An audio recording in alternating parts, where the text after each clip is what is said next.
যুক্তরাষ্ট্রে হামলা চালাতে সক্ষম এমন আন্তঃমহাদেশীয় ক্ষেপণাস্ত্র তৈরি করছে ইরান, এমন অভিযোগ করেছেন মার্কিন পররাষ্ট্রমন্ত্রী মার্কো রুবিও। এ খাতে তেহরান বিপুল পরিমাণ অর্থ ব্যয় করছে বলেও দাবি করেন তিনি। চলমান আলোচনা সত্ত্বেও নিজেদের ক্ষেপণাস্ত্র প্রকল্পের পরিধি ইরান কমায়নি বলেও জানান তিনি। এদিকে ইরানের সমরাস্ত্র কার্যক্রমের ওপর আরো কড়াকড়ি আরোপ করেছে যুক্তরাষ্ট্র।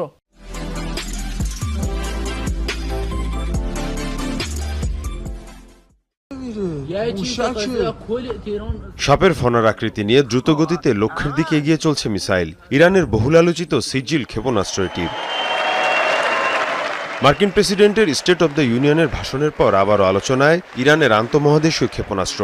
ভাষণে ইরানের মিসাইল প্রকল্প নিয়ে সমালোচনা করেন ট্রাম্প। এরপরই ইরানের আইসিবিএম নিয়ে হুমকি এলো মার্কিন পররাষ্ট্রমন্ত্রীর তরফ থেকে। ইরানের ভান্ডারে বিপুল পরিমাণ ব্যালিস্টিক মিসাইল রয়েছে, বিশেষ করে স্বল্প ও মাঝারি পাল্লার